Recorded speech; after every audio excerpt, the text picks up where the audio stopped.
தேமுதிக தலைவர் மாநிலத்துடைய பிரதான எதிர்க்கட்சி தலைவர் விஜயகாந்த் சட்டமன்ற உறுப்பினர்களோடு சென்று அவருடைய கட்சியை சேர்ந்த சட்டமன்ற உறுப்பினர்களோடு சென்று ஆளுநரை சந்தித்து சட்டம் ஒழுங்கு சூழல் சார்ந்து சில கோரிக்கைகளை வைத்திருக்கிறார். அதற்கு பிறகு பத்திரிகையாளர்களை சந்தித்தார் எதிர்க்கட்சி தலைவர் விஜயகாந்த். அவர் சொன்னது என்ன கேட்கலாம். சட்டத்துக்கு முன் அனைவரும் சமம் அப்படின்னு சொன்னாரு. அதுக்கு என்னுடைய பாராட்டுகள். நேற்று நான் டிவி இப்பயும் சொல்றேன். ஒரு நிமிஷம்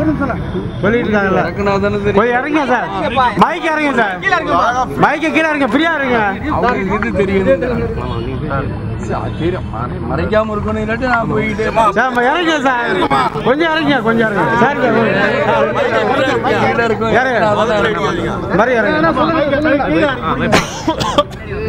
சரி, எல்லாரும் ஆன் பண்ணிட்டீங்களா? நீ பேசலாமா?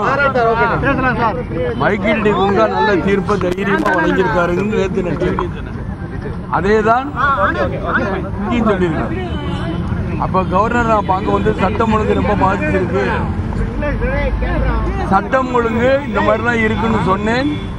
அதை உறுதியான நடவடிக்கை கவர்னர் சொன்ன நிச்சயமாக எடுப்பேன், சட்டம் ஒழுங்கு பாதிக்காத அளவுக்கு நிச்சயமா எடுப்பேன் அப்படின்ட்டாரு.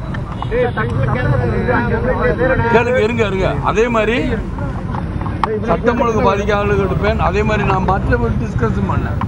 அதையும் உங்கள்கிட்ட சொல்ல, விவசாய பிரச்சனை, குடிநீர் பிரச்சனை, மீனவர் பிரச்சனை, கரண்ட் இல்லாத பிரச்சனை எல்லாத்தையும் டிஸ்கஸ் பண்ணேன். விவசாயிகள் வந்து நெசவாளர்கள் பிரச்சனை எல்லாத்தையுமே டிஸ்கஸ் பண்ணோம். கேட்டுக்கிட்டார்.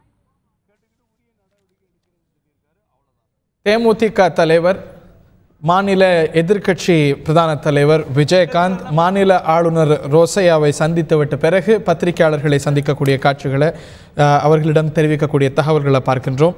சட்டம் ஒழுங்கை பாதுகாக்க வேண்டும் அப்படின்னு கவர்னரிடம் கோரிக்கை வைத்தேன். கவர்னர் உத்தரவாதம் கொடுத்தார். அது மட்டுமல்லாது மாநிலம் சார்ந்த பல்வேறு விஷயங்கள் குறித்தும் கோரிக்கைகள் வைத்தேன், ஆலோசனை நடத்தினேன் என்று மாநில சட்டமன்ற எதிர்க்கட்சி தலைவர் விஜயகாந்த் பத்திரிகையாளர்களை சந்தித்து கூறி வரக்கூடிய செய்திகளைத்தான் நாம் தொடர்ந்து பார்த்தோம்.